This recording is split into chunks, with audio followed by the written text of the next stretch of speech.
அனைவருக்குமே வணக்கம். சற்று முன் கிடைத்திருக்கக்கூடிய ஒரு மிக மிக முக்கியமான செய்தி ஒன்று வெளியாகி உள்ளது. சற்று முன் 7 ஆண்டு சிறை, உதயநிதிக்கு எதிராக நீதிபதி இறுதி தீர்ப்பு, பாலியல் வழக்கில் வசமாக சிக்கிய உதயநிதி ஸ்டாலின், இது மாதிரி பார்த்திங்கன்னா செய்திகள் வெளியாகிருக்கு. இப்போ சதுரடியாக அண்ணா பல்கலைக்கழகத்தில் நடந்த பாலியல் வழக்கின் அடிப்படையில் உதயநிதியுடைய பெரும் அவருடைய நண்பர்களும் பார்த்தீங்கன்னா வசமாக சிக்கி கைதும் செய்யப்பட்டிருக்காங்க இல்லையா. இப்போ அவருடைய நண்பர்கள் கொடுத்த வாக்குமூலத்தின் அடிப்படையில் தான் இப்போ மாணவி புகார் கொடுத்த அடிப்படையில் இப்போ மாணவி கொடுத்த வாக்குமூலத்தின் அடிப்படையிலும் இதுவரை நடந்தது அனைத்துமே பார்த்தீங்கன்னா ஒரு அனைத்துமே திமுகவுடைய ஆட்டம் தான் அப்படின்ற மாதிரி நீதிமன்றம் வழங்கியிருக்காங்க. இதன் அடிப்படையில் இப்போ பாலியல் வழக்கின் அடிப்படையில் உதயநிதிக்கு எதிராக இப்போ பார்த்தீங்கன்னா அவருடைய நண்பர்கள் சிக்கியிருக்காங்களே, அவர் கொடுத்த வாக்குமூலத்தின் அடிப்படையில் இப்போ நீதிமன்றம் பாலியல் வழக்கில் இறுதி தீர்ப்பு வழங்கியிருக்காங்க. அந்த சார் யார் அப்படின்ற மாதிரி ஒரு பெரிய கேள்விக்குறியாகவே இருந்திருந்த நிலையில் இப்போ தமிழகத்தில் பெரும் பரபரப்பை ஏற்படுத்தியிருக்கு.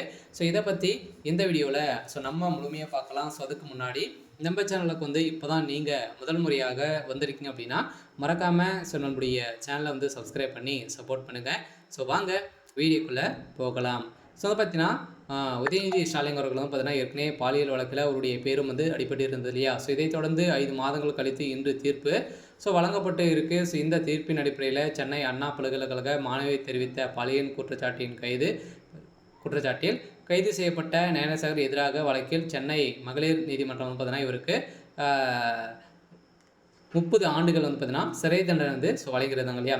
இதை தொடர்ந்து பார்த்தீங்கன்னா வருகின்ற ஏற்கனவே டிசம்பர் 24ஆம் தேதி புகார் சொல்லித்தது. இந்த புகாரின் அடிப்படையில் இவருக்கு வழங்கிய தீர்ப்பின் அடிப்படையில் இப்போ உதயநிதி ஸ்டாலின் அவர்களுக்கும் இதில் தொடர்பு இருக்குது அப்படின்ற மாதிரி தான் இப்போ தகவல் வெளியிருக்கு. இந்த தகவலின் அடிப்படையில் பார்த்தீங்கன்னா காவல்துறை விசாரணையை சிபிஐக்கு மாற்ற வேண்டும் என கோரி தொடர்ந்து வழக்கை விசாரித்து வந்த சென்னை உயர்நீதிமன்றம் கடந்த டிசம்பர் 28ஆம் தேதி பெண் மற்றும் ஐபிஎஸ் அதிகாரி அடங்கிய சிறப்பு புலனாய்வு குழு விசாரணைக்கு மாற்றி அமைக்கப்பட்டது. இந்த விசாரணை அடிப்படையில் இப்போ அதிரடியாக பார்த்தீங்கன்னா உதயநிதியுடைய நண்பர்கள் கொடுத்த வாக்குமூலத்தின் அடிப்படையில் இப்போ சதுரடியாக ஞானசேகர் அவர்களுக்கும் 30 ஆண்டுகள் மகளிர் ஆணையம் வழங்கியிருக்காங்க. இதை தொடர்ந்து உதயநிதி ஸ்டாலின் அவர்களுக்கும் 7 ஆண்டுகள் சிறை தண்டனை விதிக்க போகிறதாகவும் தகுந்த ஆதாரங்களும் பார்த்தீங்கன்னா சிக்கியிருக்கு இல்லையா.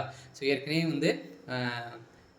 உதயநிதி ஸ்டாலினுக்கு எதிராகவும் பார்த்தீங்கன்னா நிறைய வீடியோக்களாலும் பார்த்தீங்கன்னா வெளியாக இருந்துச்சு. இந்த வீடியோக்கின் அடிப்படையிலும் அதே மாதிரி அவருடைய நண்பர்கள் கொடுத்த வாக்குமூலத்தின் அடிப்படையிலும் உதயநிதி ஸ்டாலின் அவர்களுக்கு எதிராக நீதிபதி தீர்ப்பு வழங்க போகிறாங்க. இந்த தீர்ப்பின் அடிப்படையில் உதயநிதியுடைய கதை ஒட்டுமொத்தமாக முடிய போகுது.